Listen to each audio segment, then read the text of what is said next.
Welcome to fabulous chef. So இன்னைக்கு நம்ம வீடியோவில் ஹெல்த்தியான ரெசிபி தாங்க பார்க்க போகிறேன். அரைக்கீரை பொரியல் எப்படி பண்ணுறதுன்னு பார்க்கலாம். நிறைய பேருக்கு இந்த ரெசிபி தெரிஞ்சிருக்கலாம், பட் தெரியாதவங்க இந்த ரெசிபியை பார்த்து ட்ரை பண்ணி பாருங்கள். இது ரொம்பவே ஈஸியான ரெசிபி, நீங்கள் ஈஸியாக வீட்லேயே பண்ணலாம்.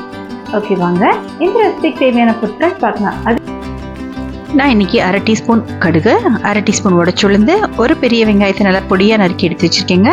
கொஞ்சம் கருவேப்பிலை எடுத்துக்கோங்க, ஒரு பச்சை மிளகாயை நல்லா பொடியாக நறுக்கி எடுத்துக்கோங்க, 1/4 கப் அளவுக்கு தேங்காய் திருவி எடுத்து வச்சுக்கோங்க. நம்ம அரைக்கீரையை நல்லா இந்த மாதிரி இலையாக கிள்ளி சுத்தம் பண்ணி வச்சுக்கலாங்க. இளந்தண்டு கூட நீங்கள் போட்டுக்கலாம். அதை நல்லா கழுவிட்டு இந்த மாதிரி நல்லா பொடியாக நறுக்கிக்கோங்க. உங்களுக்கு எந்த அளவுக்கு பொடியாக நறுக்க முடியுதோ அந்த அளவுக்கு சின்ன சின்னதாக கட் பண்ணிக்கோங்க. ஓகே ஃப்ரெண்ட்ஸ், நம்ம அரைக்கீரை பொரியலுக்கு தேவையான பொருட்கள் எல்லாமே ரெடியாக இருக்குது. வாங்க இந்த ரெசிபி எப்படி பண்ணுறதுன்னு பார்க்கலாம். இப்போ ஒரு வடை சட்டி வச்சுக்கோங்க. வடை சட்டி சூடாகட்டும். இப்போ சூடானதும் நம்ம ஒரு 2 டேபிள் ஸ்பூன் அளவுக்கு எண்ணெய் சேர்த்துக்கலாம். எண்ணெய் சூடாயிருச்சு. இப்போ நம்ம எடுத்து வச்சிருக்கிற கடுகு, உடச்சி உளுந்து சேர்த்துக்கலாங்க. அந்த கடுகு நல்லா பொரிஞ்சு உடச்சி உளுந்து நல்லா பொன்னிறமாக செவந்து வரட்டும்.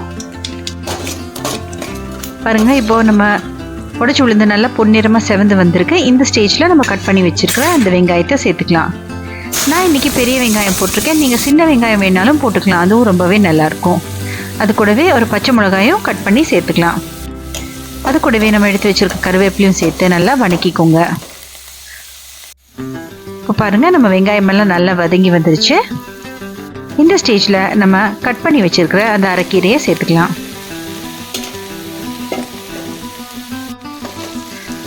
அரைக்கீரை உங்களுக்கு பார்த்தீங்கன்னா தண்ணி விடுற தன்மை நிறையவே இருக்குது. அதனால் இந்த கீரை பொரியல் பண்ணுறப்போ நீங்கள் தண்ணி சேர்க்காதீங்க.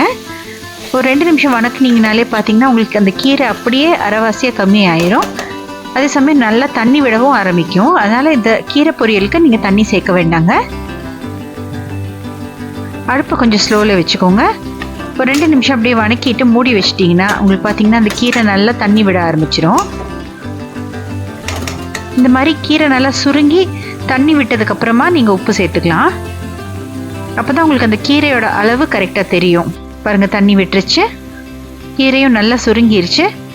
இந்த ஸ்டேஜில் நம்ம ஒரு 1/4 டீஸ்பூன் அளவுக்கு உப்பு சேர்த்துக்கலாம். நீங்கள் உப்பு உங்கள் டேஸ்ட்டுக்கு தகுந்த மாதிரி போட்டுக்கோங்க. இப்போ 2 நிமிஷம் ஒரு மூடி போட்டு மூடி வச்சிடலாம். இப்போ பாருங்கள், நம்ம கீரை நல்லா வெந்துருச்சு, தண்ணி எல்லாம் நல்லா ட்ரை ஆயிடுச்சு. இந்த ஸ்டேஜில் நம்ம திருவி எடுத்து வச்சிருக்கிற அந்த தேங்காய் பூவை சேர்த்துக்கலாம். நான் இன்றைக்கி 1/4 கப் அளவுக்கு தேங்காய் பூ சேர்க்குறேங்க. நல்லா வெள்ளையாக தேங்காய் திருவி எடுத்து வச்சுக்கோங்க. அதை சேர்த்து நல்லா கிளறி விட்டிங்கன்னா ஒரு 2 நிமிஷத்தில் நம்ம சூப்பரான அரைக்கீரை பொரியல் ரெடி. ஓகே ஃப்ரெண்ட்ஸ், நம்மளோட சூப்பரான அரைக்கீரை பொரியல் ரெடி ஆயிடுச்சு. நீங்களும் கண்டிப்பாக ட்ரை பண்ணி பாருங்கள். ட்ரை பண்ணி பார்த்து உங்கள் கமெண்ட்ஸ் எனக்கு சொல்லுங்கள். நீங்கள் நம்ம சேனலுக்கு சப்ஸ்கிரைப் பண்ணலைன்னா மறக்காமல் சப்ஸ்கிரைப் பட்டனை கிளிக் பண்ணிக்கோங்க. இன்னொரு இன்ட்ரெஸ்டிங்கான வீடியோட உங்களை சீக்கிரமாக சந்திக்கிறேன்.